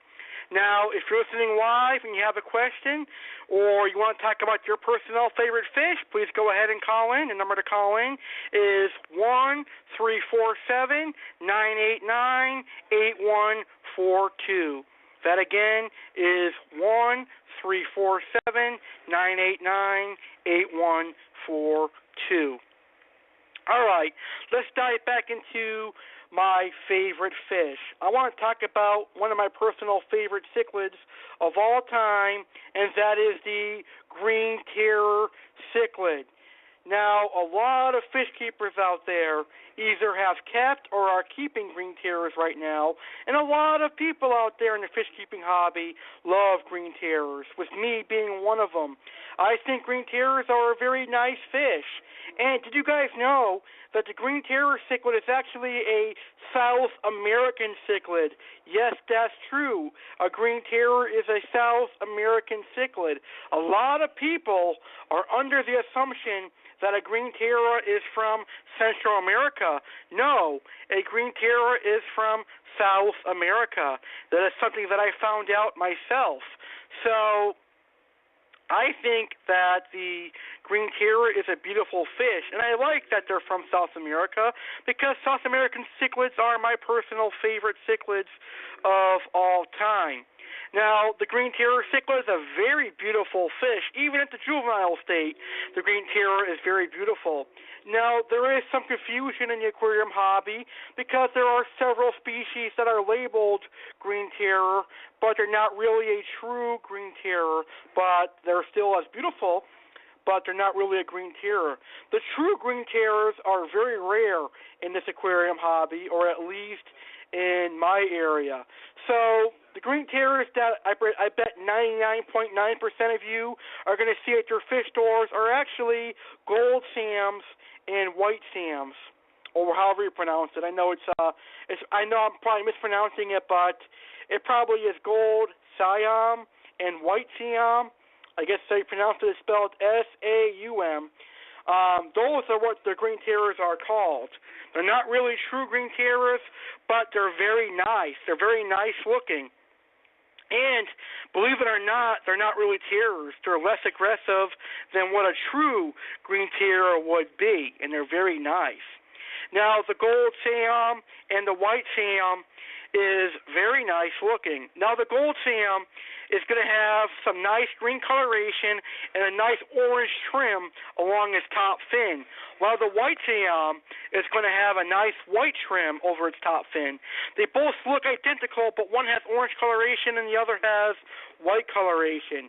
Now, a true green terror I have never, ever seen in my life. The only time I've seen them is on Facebook pictures and things of that nature, and they're very expensive. I know Jeff Rapps from TakeItUpInCichlids.com usually might stock them. He has a lot of rare cichlids, so I'm pretty sure he'd be able to get his hands on wild-caught green terrors. But I know they're probably expensive. They look totally different. They have different markings and different colorations and stuff. But I won't talk about them too much tonight because I know a lot of the green terrors out there are the Sams. Now, the gold Sam and the white Sam are going to grow anywhere from 8 to 12 inches, so they're going to require a pretty decent-sized aquarium. You're looking at anywhere from a 75-gallon aquarium working your way up to a 220-gallon aquarium. But they should do fine in a 120, 125, 150, or 180 gallon. Now, they are semi-aggressive, so tank mates would need to be semi-aggressive as well. They'll work well with chocolate cichlids, Severums, Oscars, Jack Dempseys, and some other larger cichlids of that nature. They'll do well with silver dollars. They'll do well with Bala sharks, tinfoil barbs, flagtail procholotus, and some larger cherrisons and larger barbs. They'll do well with larger catfish like four-line pimadellas, Sedontis cats, Oxydorus niger, and larger catfish. They'll do well with pictus cats and plecos and things of that nature. So basically, a green terror will do well with anything too large to be eaten, okay? And they're really easy to take care of. Just make sure you provide plenty of clean water, and you do a lot of water changes and give them a nice diet. I have never, ever had a problem feeding a green terror in my life. They're very easy to care for. Now, I have fed my green terrors Akari Cichlid Gold pellets, Akari Cichlid XL pellets, Akari Cichlid Green pellets, and they also got bloodworms, market shrimp, earthworms, live blackworms, and so once in a while they would get a treat of krill. Now, my green terrors ate like pigs. They never, ever refused a meal. So I don't think that your green terrors, if you ever get green terrors, will be very picky to feed. They're very easy to feed, and they're a very cool-looking fish. I like the green terrors. Now, the green terrors will eat almost anything, like I mentioned, so they should not be hard to feed at all. Now, what I like about the green terrors is that the males will actually develop a nice cichlid hump that is very cool. I love the male green terrors. And that's not to take anything away from the females. The females are just as beautiful, but the male green terrors are going to deliver that nice cichlid hump that every fish keeper loves, that I love very much, a nice female and male green terror, but the male green terror gets that nice cichlid hump that everyone is after. I haven't seen a large green terror in my area in quite some time. The only green terrors I see is a juvenile one, but unfortunately it will be lunch to my my Oscars, and I don't want a green terror to be lunch. So if I ever see a large green terror in my area, I'm jumping on it. It's been a year since I've seen a large green terror, so hopefully, knock on wood, my next paycheck I'll see a large green terror in my area. Now, These are fish that could be kept by a beginner if a beginner realized that the green terror is going to get pretty big and you need to have a pretty good-sized aquarium. But I think a green terror could be kept by a beginner as long as the beginner realizes that this fish needs a good filter, a big tank, and a good diet. Now, I will be having a show on the green terror here sometime on the Aquatic Wetline. I'll be talking about the care for the green terror and anything you should know about the green terror. So stay tuned for that, and I'll have some more information on the green terror. So that's my topic for green terrors tonight. So I'm going to open the phone lines up and answer this caller. Hi, you're now live on the Aquatic Wetline. Thank you so much for calling in. Hey, Alex, I'm calling you back again. I got a question for you that's off topic. Okay, sure, no problem. Okay, what exactly? Why do you like the Akari? I guess is that how you pronounce it? Akari food so much? Yes, Akari Foods is actually one of my favorite brands, and I know a lot of my listeners are probably thinking, well, he likes Akari because they sponsor the Aquatic Wetline, but no, that's not really the case. I didn't know that. One of the reasons why I like Akari so much is they actually have the best line of frozen foods out there. Their Akari bloodworms and Akari brine shrimp are the best out in the market available, and I really mean that. I've done scientific research out there, and a lot of the customers that buy frozen food for their fish have always favorited Akari, and I do as well. So one of the reasons why I favor Akari so much is because I love that they have the best frozen bloodworms and the best frozen foods out there. They also make foods for monster fish, and I love monster fish. I have Oscars, I have a red-tailed cat, and some other monsters like Iguanas. And they got food called Messivore Delight that is perfect for monsters. No other company has food dedicated to monsters, and one of the reasons why I like Akari is they care about every single fish out there.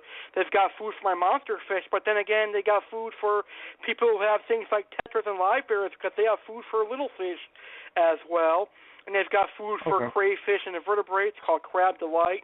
So Akari has a lot of food for a lot of fish, and there's also food for turtles and stuff that Akari makes. So those are all the reasons I love Akari. Akari dedicates themselves to all the types of fish, unlike some other companies out there.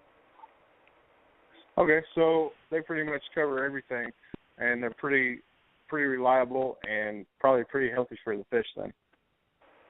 Yes, they are pretty good. Now, I know a lot of people are probably saying that some of their ingredients aren't pretty good, but a lot of their food is pretty good for fish. The fish love them, so that's all that matters to me.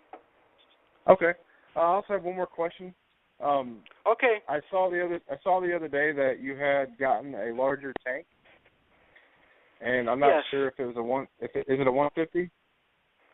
No, it's actually a 120-gallon aquarium. I was aiming for 125 to 150, but my fish store only had 125 left, and it didn't really look too big, to be honest. So I ended up grabbing the 120. The 120 was a little bit cheaper, and it came with glass canopies and a light, so that was a big plus for me. So I ended up getting a 120. Oh, that's great. That's great. I was just curious. It looked really nice from the background. I seen a short clip on YouTube of it, and I was like, man, that's a really nice tank. So I just figured I'd ask you how you were liking it. So. Oh, thank you very much. I love the tank. It's a very, very beautiful tank, and it's got some wonderful fish in it. It's a very, very cool tank. I think the 120s are a very awesome tank if someone loves wider tanks. Oh, yeah, I really like that. It's not like the 121, right? It's just a square? Yeah, it's a squarer tank, yeah. Okay, yeah, I really like that. I thought that was pretty neat. I saw you had an arowana in there, and I was just amazed because I don't really see too many arowanas. I thought that was pretty neat. Yeah, they're pretty cool fish, although they get pretty huge, but I like them, though. Yeah, you said something about you're going to probably rehome it in the future because yes, it gets pretty I have good a friend size. that has a 300-gallon aquarium that's going to take him in when he gets too big. Oh, wow. That's awesome. Okay, well, I'll let you go. I just had a few questions. So. Awesome. Once again, thank you so much for calling in. I appreciate you calling in. All right. Bye-bye. Bye-bye. All right, so we've talked about green terrors, and we had a wonderful caller. So that brings me into my next topic, and that is my 120-gallon aquarium. I want to talk to you guys about something, and if we have any live listeners, I'd appreciate your thoughts. You can call in and answer this for me, 1-347-989-8142. Now, I've been debating this. You know, I love my Oscars and such, and I love my monsters and fish. I love my monster fish and such, but I've been debating going into discus. Now, my good friend Andrew Sinsky and my good friend William T. have been having discus for a while, and they have some beautiful discus tanks. So I thought, I have a beautiful 120-gallon tank, and it can fit like 7, 8, maybe 9 discus in there, and maybe I'll do a school of corridors catfish and a school of Rummynose tetras, and maybe throw in a festivum in there. So I have been debating making my 120-gallon aquarium a discus aquarium, but I'm not sure yet. I'm not sure if it's something that I'm going to be able to do, but I'm definitely researching that idea right now, and I'm spending a lot of time focusing on it because I've been looking at discus hands and Kenny's discus, and there are some beautiful tank-raised discus out there. Now, a couple months ago, I would have said, Alex is never getting into discus, but after doing some research and seeing all the varieties of fancy discus out there, I'm like, wow, those are some beautiful discus. I'm thinking about looking into them. And I saw someone say that the tank-raised discus are a lot hardier now, where they can adapt to pH a lot easier than the wild-caught strains. So that alone is making me want to get into discus. Now, I obviously am going to go with the 4-inch specimen to start off. I don't want to take on juvenile discus and risk losing them. So what are your guys' thoughts? Should I go with discus in my 120-gallon aquarium? 1-347-989-8142. Now, for right now, I'm thinking about just staying with my Oscars and my silver dollars, but maybe later on in October and November, I would probably consider switching to discus. And what I would do is I would take my natural gravel out of the tank, put some black sand into the tank, put some driftwood and some artificial plants, get a nice canister filter, and voila, my beautiful discus tank. So I'm actually researching that idea. I think I might do it. I think a 120 would look nice for discus, so we'll see what you guys think about that. I'll ask that question on this Sunday's Aquarium Central show, and I'll have more discussion on that, and I'll advertise that, and we'll see if we get any callers for that. But we have a caller right now. We'll see what my good friend thinks. Hi, you're live on the Aquatic Wetline, and thank you for calling in. Alex, how you doing? All right, listen, I think it would be awesome if you made your 120 a discus tank. I think it would be pretty amazing. I was actually just listening to KG Tropicals earlier today about discus, and they're I guess something Hans, discus Hans is who he was talking about. And I was listening to that, and he was talking about, you know, you can buy them from him, and I looked on his website, and they're pretty cheap for like $30 a piece. And I'm like, you know, that's pretty cheap for one discus, you know. So I think that would be an awesome deal if you did that. Yeah, I'm thinking about it. I think 120 is perfect for a discus tank. It's got the nice width that they require. Oh, I believe it would be too. I mean, I know that he said something about like they couldn't have like a lot of flow in the water, as in because it'll blow them over, because you know they're kind of flat. So, and he went on and on about it. Because he said Discus Hans was saying something about, you know, a beginner could have a discus aquarium, you know, and I'm kind of curious that everybody says don't buy them because they'll die, and I'm like, why wouldn't you get them? You know, I mean, I know they're $50 a piece, like if they're about 3 to 4 inches long, but if you get them as baby, you know, $30 a piece. I mean, I wouldn't see why that would be a problem. Yeah, that's true. I think I'm going to give them a try because I'd like to tackle things that I've never ever done. So I think I'm definitely going to give discus a try. I've tried discus once, but I bought from an irresponsible retailer or not a good retailer, and they had parasites, so I lost my 2 discus. But I'm definitely buying it from a reputable supplier now. Oh, that's good. That's good. Where are you going to get your discus at? Probably from Discus Hans or Kenny's Discus, but most likely Discus Hans. Oh, cool. I didn't know. I just saw the prices for Discus Hans, and I was like, that's an amazing price. And that's the only person that I really know that sells discus. I mean, we've got the auctions that we go to here in Texas, and they'll sell them for like 3 or 4 in a bag, but that bag will go for over $100 every time. Yeah, they're very beautiful. I think they're one of the awesome cichlids of South America. I love them. Oh, I agree. That's awesome stuff. I just wanted to comment on that. I thought that was a really cool venture you might take. So. Awesome. I'll definitely look around, and I'll ask that question again on this Sunday's Fish Show, and then I'll post it in the Facebook group, see what people think. I think I'm going to do it. I think I'm getting some more confidence in myself for it. Awesome. I think you can do it, man. So I'll let you go. Thank you. Thank you. Thank you for calling in again. Bye-bye. All right, so I just wanted to bring that up for you guys, but I'll talk in depth about that on this Sunday's Aquarium Central show. All right, moving along, because we quickly only have 30 minutes left, and I got 3 more fish that I want to talk about. So the last topics that I'm going to talk about tonight is the American Cichlid Association Convention that will be coming to Springfield, Massachusetts. That's right, folks. The A.C.E. Convention is coming to Springfield, Mass. this year.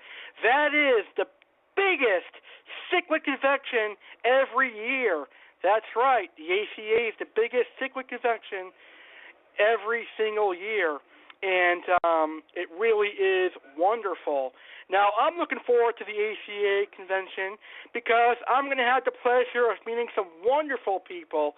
I, for the first time, am going to be able to meet Mr. Sam Garcia Jr., who I've known for a couple of years now, and he's a very knowledgeable fish guy, and I can't wait to meet Sam Garcia.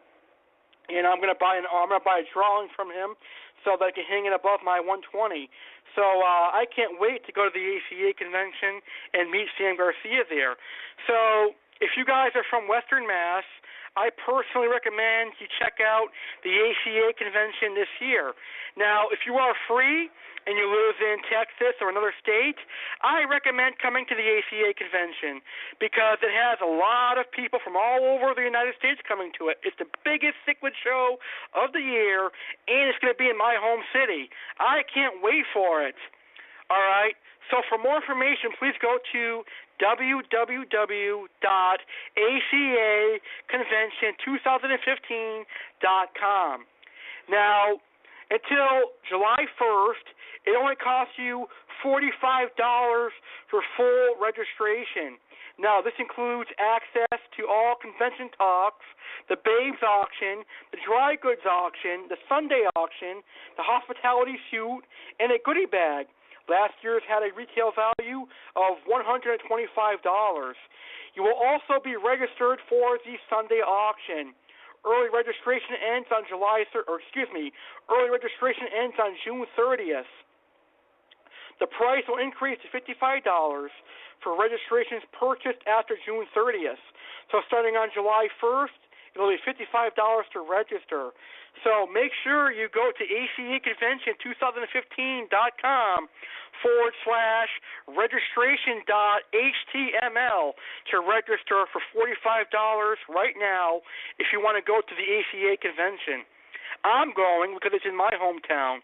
Now, you can also have a dinner buffet, which includes Caesar salad, Cape Cod chicken, London broil, garlic mashed potatoes, local in-season produce, rolls with butter, Starbucks coffee and Tazo tea, and seasonal dessert for $45.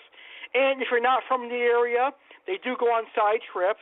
I know they're going to the New England Aquarium and the Quincy Market for $50.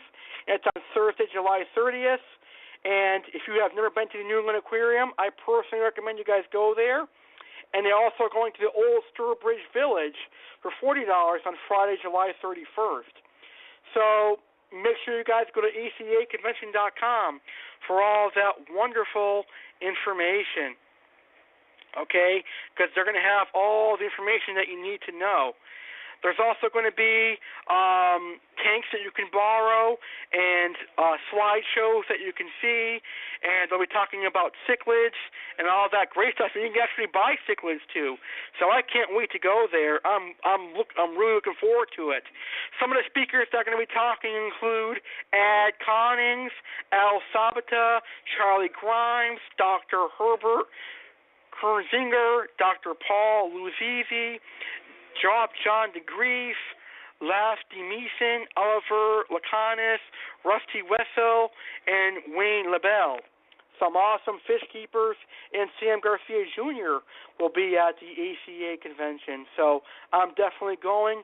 I live right here, and I can't wait.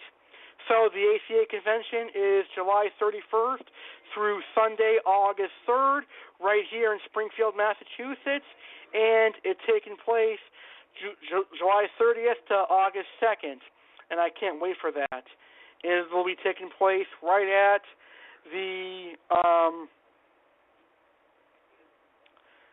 Sheraton in Springfield. That's 1 Monarch Place in Springfield, Mass.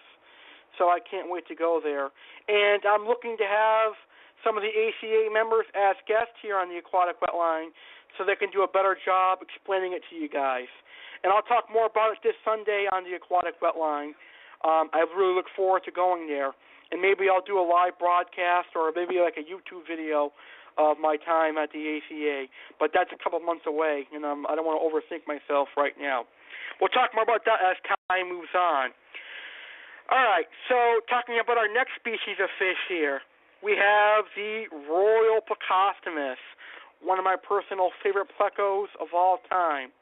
Now, the Royal Pleco is a very cool pleco. A lot of people buy this pleco thinking that it's a fish that's going to eat algae, but it does not eat algae. A Royal Pleco will only eat driftwood, all right, and vegetables. People buy the Royal Pleco thinking that's going to take care of algae, but it will not. A Royal Pleco is a driftwood-eating pleco. Matter of fact, all the panicue species out there will eat driftwood and vegetables. So please do not buy a Royal Pleco thinking that it's going to eat algae. It will not. All right, I had to stress that to you guys because I know I saw somebody going to the fish store the other day and they were going to purchase a Royal Pleco thinking that it would take care of their algae, but the guy had to tell him, no, this is a panicue species, and this panicue species will eat driftwood and only eat driftwood and vegetables. So he went through the lecture of how this pleco had to have driftwood in his tank and how it had to eat vegetables like cucumber, spinach, and things of that nature. Now, the Royal Pleco is a very nice pleco with a nice green pattern to it and a nice green stripe. It gets pretty big. It gets to be about 2 to 3 feet in length, so it's going to need a huge tank, like a 125, and it'll need plenty of driftwood. They'll eat driftwood. It's pretty cool how the Royal Pleco will eat driftwood, a very, very nice fish. I actually like the Royal Pleco. Very cool-looking patterns and a very nice-looking fish, a very cool fish. Now, the Royal Pleco is one that could be kept by beginners as long as the beginner provides driftwood and vegetables to it. Now, I definitely would not buy Royal Plecos that have sunken-in stomachs and sunken-in eyes because it's a sign of parasites, so always be on the lookout for that. Be on the lookout for sunken-in eyes and sunken-in stomachs because it'll be a good sign of parasites. Other than that, the Royal Pleco is very easy to care for and easy to keep. It can live with almost anything from tetras, barbs, to larger cichlids, and anything in between. All right? So, yes, a beginner could keep Royal Plecos as long as they realize that they need to have driftwood and vegetables in their diet. All right, we have another caller here on the show.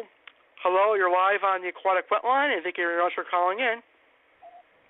Hey, Alex, I'm back again. I was going to talk about the Royal Pleco real quick. Sure. I want to say I did fall victim to not having driftwood in my tank, not knowing that is what they eat on. So, therefore, he ended up dying, and I just want to kind of prove your point. You are correct. My pleco died. I was, super upset, but come to find out, I got some driftwood that we talked about earlier, and then I went and got a gold nugget, and the gold nugget's doing great, so I just kind of wanted to throw that in there for you. Awesome. I love the gold nugget pleco, and I was thinking that if they did go discus, I'd have some fancy plecos in there. I'd keep my blue phantom plecos, and I'd grab a gold nugget pleco because the discus need warmer water, and I'd also grab a royal pleco as well. So thank you so much for proving my point. I really appreciate that. Awesome. All right, thank you.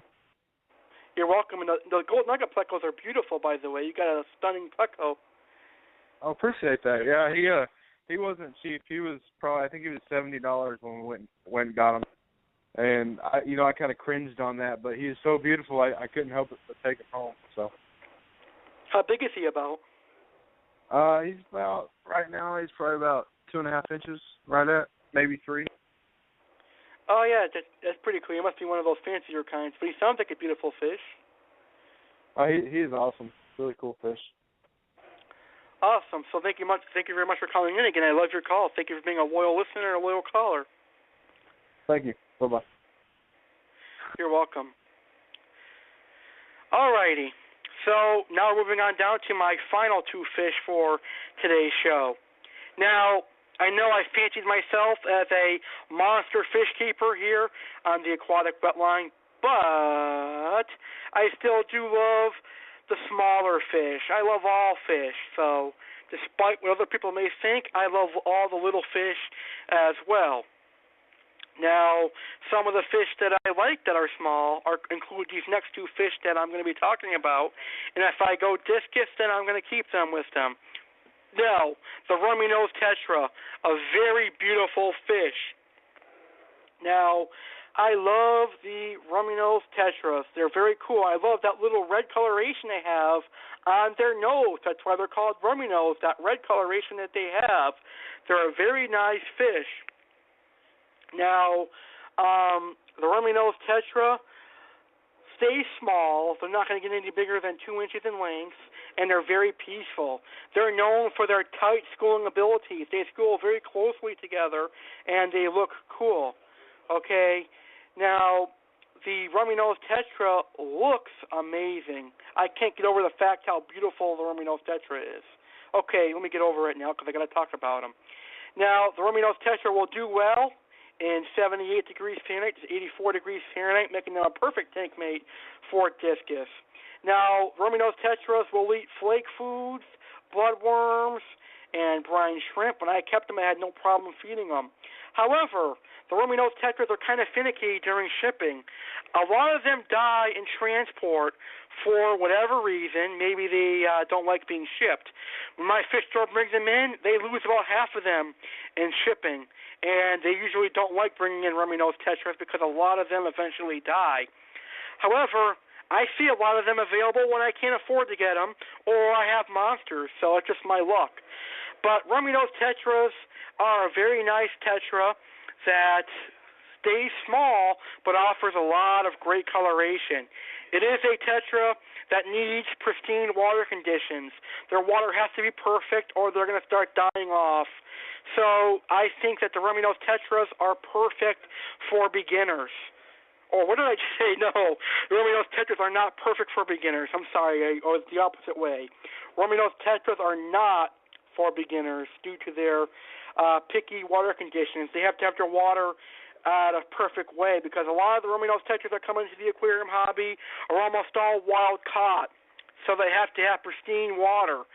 So their water has to mimic the South American biotopes where they come from. So you have to make sure that your water is acidic or soft, depending on where your Rummynose tetra is coming from, because there are 3 subspecies of Rummynose tetras, and a lot of them come from a pH of the mid-5s to the high 6. So you have to mimic that. Some of them come from 6.8, 7.4. So you have to try and mimic that in your aquarium as well. But all of them can live with discus. I've had no issues keeping Rummynose tetras in the aquarium hobby, but for beginners, I don't think that they'd be able to have them because they wouldn't be able to make sure their water is pristine enough. Any slight water difference that goes, like if the pH increases, your Rummynose tetras can die. But I will do a show entirely on Rummynose tetras for you because I don't really have enough information to share with you tonight. But I'll have a entire show on Rummynose tetras coming up here soon on the Aquatic Wetline. All right, the last fish I'm going to talk about tonight is my personal favorite mini algae eater of all time, and that is the Otocinclus catfish. Now, the Otocinclus catfish is a very beautiful dwarf mini algae-eating catfish. It does not get very big at all.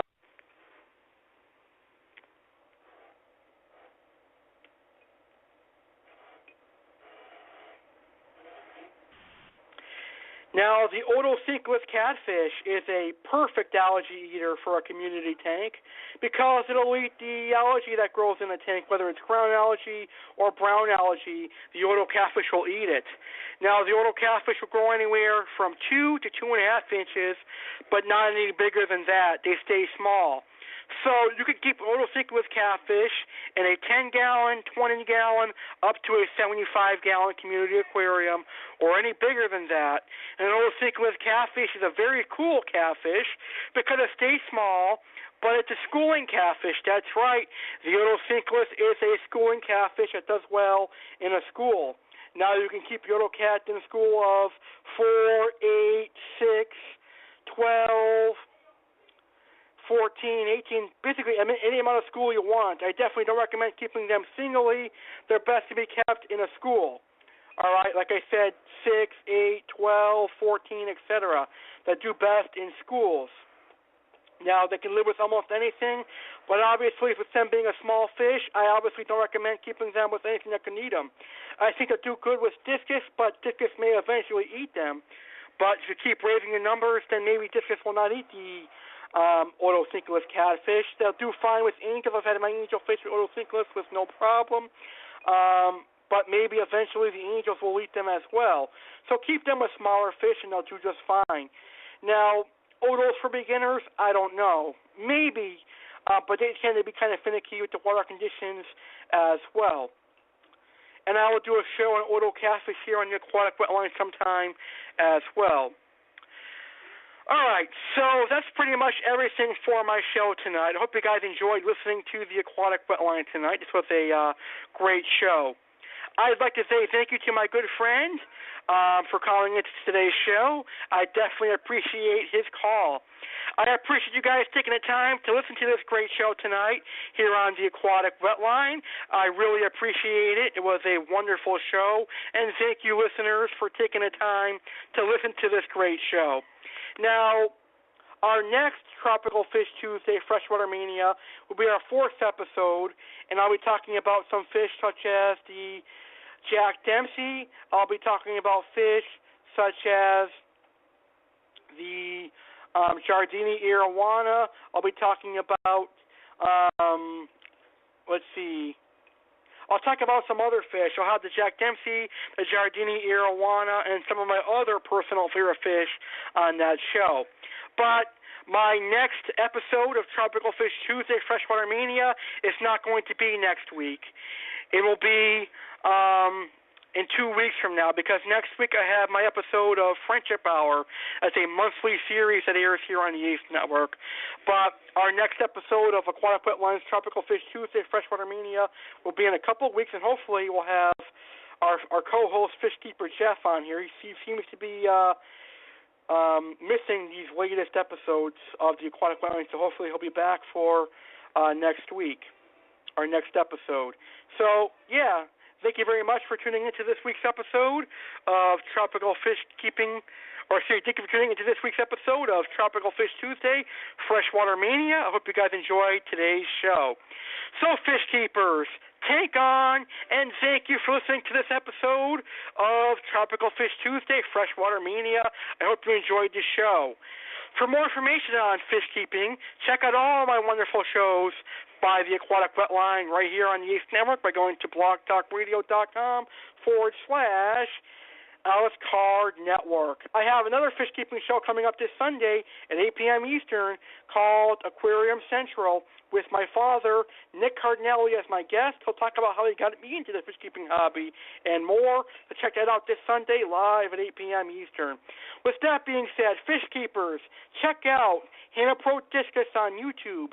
Check out Dakota Network on YouTube. Check out Slashmaster 1989 on YouTube. And check out Mass Aquariums on YouTube, some wonderful YouTube channels. Take on, fish keepers. Please share my podcast with your friends and have a great night. I'm Aqua Alex Cardinelli, and thank you for tuning into this episode of the Aquatic Wetline. Today's podcast is brought to you by Akari Sales USA, School of Fish Inc., and Cheesecakes by Design, providing you a fine 2-hour podcast. Good night, everyone.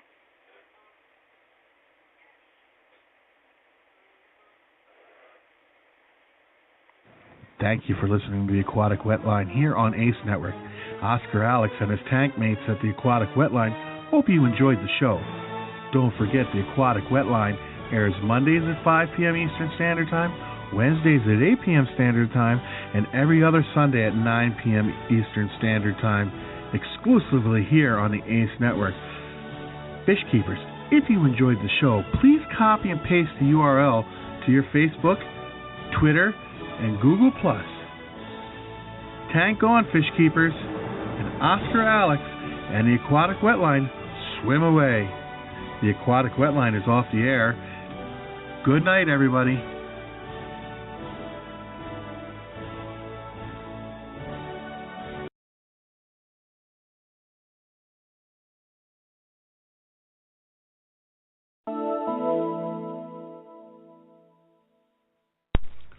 Today's podcast belongs to the ACE Network, Alex Cardinelli Entertainment Network. It may not be reused, redistributed without permission from Alex Cardinelli himself. This podcast was recorded live from the Springfield, Massachusetts studio and ACE Network.